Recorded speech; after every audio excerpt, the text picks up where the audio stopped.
তোমরা কি এক্সামে এই ভুলগুলি করছো? এই কারণেই কিন্তু তোমাদের ইংলিশের মার্কস প্রত্যেকবার কমছে। আজকের ক্লাসে আমি সেই কারণগুলিকে পয়েন্ট আউট করে দেব এবং তার সমাধানের উপায়ও আমি বলে দেব। তাহলে পুরো ক্লাসটি মন দিয়ে দেখতে হবে। আজকে ডে 5 ক্লাস। তোমরা ধারাবাহিকভাবে ডে 1, ডে 2, ডে 3, ডে 4 যারা দেখোনি তারা অবশ্যই দেখে নাও। যারা ক্লাসগুলিকে নিয়মিত করছো তোমরা কিন্তু এবার ইংলিশে ভালো স্কোর করতে চলেছো। চলো তাহলে আজকে আমরা দেখি যে আজকে একটি গুরুত্বপূর্ণ সিন প্যাসেজ আমরা দেখব, গ্রামারও আমরা সলভ করব। সিন প্যাসেজ কিভাবে আনসার করতে হয় সেটি কিন্তু ভালো করে শিখে নাও। লেসন 12 রিপ ভ্যান উইঙ্কেল থেকে আজকে আমরা সিন প্যাসেজ সলভ করব। তাহলে আগে প্যাসেজটি ভালো করে পড়তে হবে। আমি পড়ছি, তোমরা মন দিয়ে এটি বুঝে নাও। কোথায় কোথায় কোশ্চেন আছে আমি পড়ার মধ্যেই বলছি। দেখো, in a village among the Catskill mountain. Catskill mountain ঘেরা, পাহাড়ে ঘেরা, কার্টস্কিল পাহাড়ে ঘেরা একটি গ্রামে দেয়ার লিভড আ সিম্পল মানে সরল, গুড নেচার্ড ফেলো একটি ভালো স্বভাবের মানুষ থাকতো, কল্ড রিপ ভ্যান উইঙ্কেল, যাকে লোকজন রিপ ভ্যান উইঙ্কেল বলতো। The children of the village, গ্রামের বাচ্চারা লাভড হিম, তাকে ভালোবাসতো। কারণ লিখতে দেবে কেন গ্রামের বাচ্চারা তাকে ভালোবাসতো। হি অ্যাসিস্টেড অ্যাট দেয়ার স্পোর্টস, কারণ সে তাদের খেলাতে সাহায্য করত। And made their play things, এবং তাদের খেলার জিনিসগুলো সে বানিয়ে দিত। হি অলসো টট দেম, সে তাদেরকে শেখাতো টু ফ্লাই কাইটস, কীভাবে ঘুড়ি উড়াতে হয়। অ্যান্ড শুট মার্বেলস, কীভাবে মার্বেল খেলতে হয়। অ্যান্ড টোল্ড দেম স্টোরিজ, তাদেরকে গল্প শোনাতো। এই কারণেই কিন্তু বাচ্চারা তাকে ভালোবাসতো। কেন ভালোবাসতো এই কথাগুলি লিখতে হবে। সে তাদেরকে খেলায় সাহায্য করত, তাদের খেলার জিনিস বানিয়ে দিত, তাদেরকে ঘুড়ি ওড়ানো শেখাতো, মার্বেল খেলা শেখাতো এবং গল্প বলতো। রিপ হেল্পড এভরিওয়ান, রিপ কিন্তু সবাইকে সাহায্য করত ইন দেয়ার ওয়ার্ক, তাদের কাজে। But could not keep his own firm in order, কিন্তু নিজের ফার্মটাকে সে কিন্তু গুছিয়ে রাখতো না। His fences fail to pieces, তার যে ফার্ম ছিল তার বেড়াগুলো ভেঙে চুরে পড়ছিল। হিজ কাউ স্ট্রেড, তার যে গরুগুলো তারা এদিক ওদিক ঘুরে বেড়াচ্ছিল। Weeds grew in his field, এবং তার মাঠগুলিতে আগাছাতে, উইডস মানে আগাছাতে ভরে গিয়েছিল। হিজ ওয়াইফ কমপ্লেন, তার ওয়াইফ অভিযোগ করছিল অ্যাবাউট হিজ আইডেলনেস, তার অলসতার জন্য তাকে অভিযোগ করছিল। তাহলে কিসের জন্য? তার আইডেলনেস। হিজ সান রিপ, তার ছেলের নামও কিন্তু রিপ ছিল। ইনহেরিটেড হিজ হ্যাবিটস, তার স্বভাবও কিন্তু তার বাবার মতো ছিল, সেও কিন্তু অলস প্রকৃতির ছিল।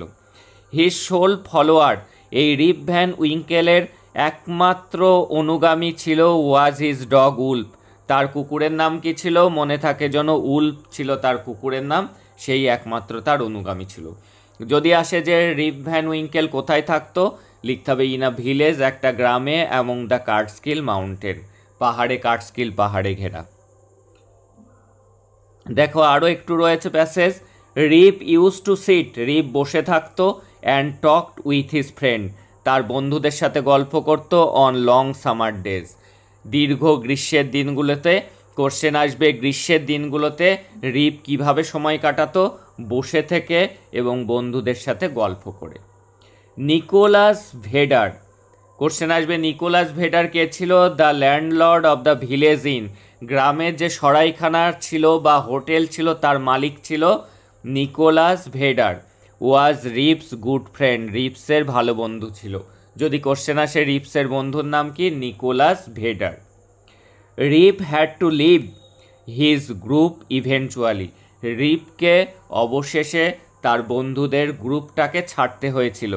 কারণ কি, যদি কোশ্চেন লিখতে দেয় কারণ কি কারণে ছেড়েছিল, as his wife complained that, কারণ তার ওয়াইফ কমপ্লেন করছিল, হিজ ফ্রেন্ডস, তার বন্ধুরা, এনকারেজড হিজ আইডিল হ্যাবিটস, তার অলস এই অভ্যাসটাকে তারা উৎসাহিত করছে। পুয়ার রিপ, বেচারা Rip, was reduced almost to despair, despair মানে স্যাড, দুঃখে সে নিমজ্জিত হলো, হতাশায় সে নিমজ্জিত হলো। He started walking away into the woods with wolf, সে শুরু করলো জঙ্গলের মধ্যে তার সেই কুকুর উল্ফকে নিয়ে ঘুরে বেড়াতে। অন ওয়ান দিস ডেজ, এরকম দিনগুলোর মধ্যে একদিন, যেমন রোজ সে যায় জঙ্গলে বেড়াতে, তার মধ্যে একদিন Rip had gone high up the Catskill mountain, সে মাউন্টেনের একদম উপরে পৌঁছে গেল। ফ্রম দেয়ার, সেখান থেকে, he looked down into a deep and dark valley, সেখান থেকে সে দেখতে পাচ্ছিল নিচের গভীর এবং অন্ধকার উপত্যকা। ইভিনিং ওয়াজ গ্র্যাজুয়ালি অ্যাডভান্সিং, এবং সন্ধ্যা ঘনিয়ে আসলো, এবং হি ফেল্ট দ্যাট, সে অনুভব করলো যে হি শুড রিটার্ন হোম, তার এখন বাড়ি ফেরা উচিত। এবার আমরা কোশ্চেন দেখব। রিপ ওয়াজ, রিপ কেমন ধরনের মানুষ ছিল আমরা পড়ে নিয়েছি, সিম্পল পার্সন, একজন সহজ সরল মানুষ ছিল। Rip's wife complained about his, কিসের জন্য তাকে কমপ্লেন করত, তার আইডিলনেস, কথার অর্থ লেজিনেস, তার কুড়েমির জন্য। আমাদের কিন্তু নিয়ারেস্ট মিনিংগুলো জানতে হবে। আইডিল মানে lazy. After leaving his group of friends, তার বন্ধুদের গ্রুপ ছাড়ার পর, রিপ ওয়াজ, রিপ কেমন ছিল, রিপ ছিল এই যে ডিসপায়ার, কথার অর্থ হলো হতাশা অর্থাৎ সরো, এক্সট্রিমলি সরো, সে দুঃখে নিমজ্জিত হয়েছিল। ডেসপেয়ার কথার অর্থ এক্সট্রিমলি সরো। এইবার আমাদেরকে ড্যাশ পূরণ করতে হবে। রিপ ভ্যান উইঙ্কেল লিভড, কোথায় বাস করতো বারবার করে বলেছি, ইন আ ভিলেজ, একটা গ্রামে, অ্যামং দ্য কার্টস্কিল মাউন্টেন, এই মাউন্টেনে ঘেরা একটা গ্রামে সে থাকতো। তাহলে আমাদের ফার্স্ট লাইনে এটা লেখা ছিল, Rip use to spend long summer day by, এই যে রিপ, এই যে তার সামার ডেটা কিভাবে কাটাতো, এই যে এই লেখাটা শিখতে হবে। বাইয়ের পরে আমরা যখন লিখব, যে ভার্বটা লিখব তার সাথে আইএনজি যোগ করব। বইয়ের লাইনে কি লেখা আছে, Rip use to sit and talk with his friends, তোমরা কিন্তু এক্সামে এটাই লিখে দাও এবং এর জন্যই তোমাদের নাম্বারটা কাটা চলে যায়। বাইয়ের পরে আমরা যখন লিখব তখন লিখব সিট আছে, সিটিং লিখব, SITTING, sitting and talking with his friends. Talk আছে লিখব টকিং, সিট আছে সিটিং, সিটিং বসে থেকে, অ্যান্ড টকিং কথা বলে, উইথ হিজ ফ্রেন্ডস তার বন্ধুদের সাথে। এইভাবে সে গ্রীষ্মের দিনগুলোতে সময় কাটাতো। এইবার কোশ্চেন আমাদের লিখতে হবে, when did Rip feel that he should return home, কখন রিপ উপলব্ধি করলো যে তার বাড়ি ফিরতে হবে। দেখো কোশ্চেন ধরে আমাদের লেখা শিখতে হবে। যখনই দেখবে ডিড রয়েছে তখনই জানবে যে ভার্বটি রয়েছে সেই ভার্বটির পাস্ট ফর্ম লিখতে হবে। তাহলে এই ফিল এর পাস্ট ফর্ম কি সেটি আমাদের জানতে হবে, FELT, ফেল্ট। তোমরা কি করো, তোমরা এখানে কোশ্চেন ধরে যা আছে সেটাই লিখে দাও, তারপরে উত্তরটা বসাও, সে কারণে তোমাদের মার্কস কাটা চলে যায়। যখনই ডিড থাকবে মেন ভার্বের সেকেন্ড ফর্ম লিখবে ফিল, ফেল্ট, ফেল্ট। তাহলে লিখবে Rip felt that he should return home, তার বাড়ি ফেরা উচিত। কখন উপলব্ধি করলো, হোয়েন, যখন, ইভিনিং ওয়াজ গ্র্যাজুয়ালি অ্যাডভান্সিং, যখন সন্ধ্যা ঘনিয়ে আসছিল। পরের কোশ্চেন দেখো, why did Rip use to go into the woods, কেন রিপ জঙ্গলে যাওয়া শুরু করলো। তাহলে আবার ডিড আছে, তাহলে ইউজের সাথে কি করতে হবে আমাদের, ডি যোগ করলেই ইডি হয়ে যাবে, লিখতে হবে USED, ইউজড। তাহলে Rip use to go into the woods. আর যখনই হোয়াই থাকবে আমাদের আনসারে কিন্তু বিকজ বসাতে হবে। বিকজ কারণ হি ওয়াজ রিডিউসড অলমোস্ট টু ডেসপায়ার, কারণ সে একদম হতাশাগ্রস্ত হয়ে পড়েছিল, সেই কারণেই কিন্তু সে জঙ্গলে বেড়াতে যাওয়ার অভ্যাস করলো, কারণ তাকে তার বন্ধুদের সার্কেল ছাড়তে হয়েছিল। এবং লিখে দিতে পারো he had to leave his friends group eventually, কারণ তাকে তার বন্ধুদের গ্রুপ ছাড়তে হয়েছিল, সেই জন্যই সে হতাশাগ্রস্ত ছিল, তাই সে জঙ্গলে যেত। এটি আমরা লিখে দেব। পরের question, why did children love Rip. দেখো এখানে ডিড আছে, তাহলে আমাদের এই যে লাভ ভার্বটা কি করতে হবে, তার V2 লিখতে হবে, LOVED লাভ লিখবো। দ্য চিলড্রেন লাভড রিপ, চিলড্রেনরা রিপকে ভালোবাসতো। হোয়াই থাকলে কি করতে হয়, আমাদেরকে বিকজ বসাতে হয়, বিকজ। একদম বইয়ের লাইনেই লেখা আছে he assisted at their sports, সে তাদের খেলাতে সাহায্য করতো। মেড দেয়ার প্লে থিংস, তাদের খেলনা বানিয়ে দিত। He also taught them to fly kites and shoot marbles and told them stories, এবং তাদেরকে গল্প শোনাতো। এইবার গ্রামার দেখো, identify the following sentences and write their types. কেমন ধরনের সেন্টেন্স এটা সেটা লিখতে হবে। Don't let anyone in when you are alone, যখনই দেখবে ডোন্ট দিয়ে শুরু আছে সেটা সবসময় অ্যাডভাইস, প্লিজ থাকলে রিকোয়েস্ট করা, অনুরোধ করা, কাউকে উপদেশ দেওয়া, অনুরোধ করা, কাউকে নিষেধ করা, এগুলো হলো ইম্প্যারেটিভ সেন্টেন্স বলা হয়। আর কাউকে যদি উইশ করা হয় তাকে অপটেটিভ সেন্টেন্স বলে। Wish you happy birthday, God bless you, এগুলো হলো অপটেটিভ সেন্টেন্স। আর প্লিজ দিয়ে শুরু থাকলে please give me a glass of water, imperative sentence. Don't go there, সেখানে যেও না, ইম্প্যারেটিভ সেন্টেন্স। কাউকে কোনো কিছু নিষেধ করা, পরামর্শ দেওয়া, অনুরোধ করা, এগুলো হলো imperative sentence. I love your dress, তোমার ড্রেসটা আমি ভালোবাসি তোমার ড্রেসটাকে, তাহলে এটা হবে অ্যাসার্টিভ সেন্টেন্স। এটা ফুল স্টপ বাক্য রয়েছে, যখন সাবজেক্ট ভার্ব অবজেক্ট এগুলি রয়েছে পরপর, সেটি হলো অ্যাসার্টিভ সেন্টেন্স, যেখানে স্টেটমেন্ট দেওয়া হয়। এইবার কি বলেছে, fill in the blanks appropriate articles and preposition.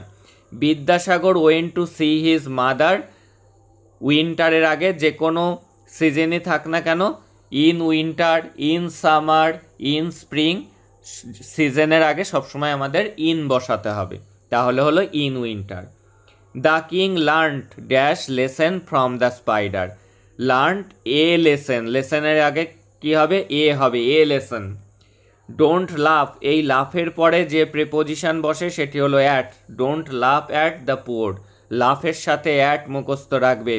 In winter, সিজনের আগে ইন বসে, আর লেসনের আগে এ লেসন। এইবার বসাতে হবে অ্যাপ্রোপ্রিয়েট ভার্ব ফ্রম লিখতে হবে আমাদের। জানবে অ্যাম ইজ আর ওয়াজ আর, তারপরে ভার্ব থাকলে আমাদের যেটা আইএনজি রয়েছে সেটি হবে I am going to school, অর্থাৎ present continuous tense.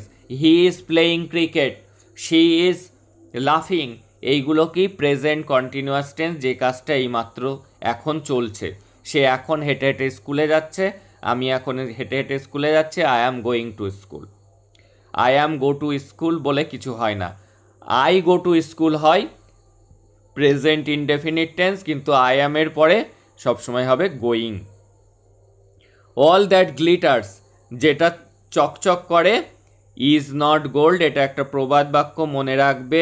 All that glitters is not gold, কখনোই আর নট নয়।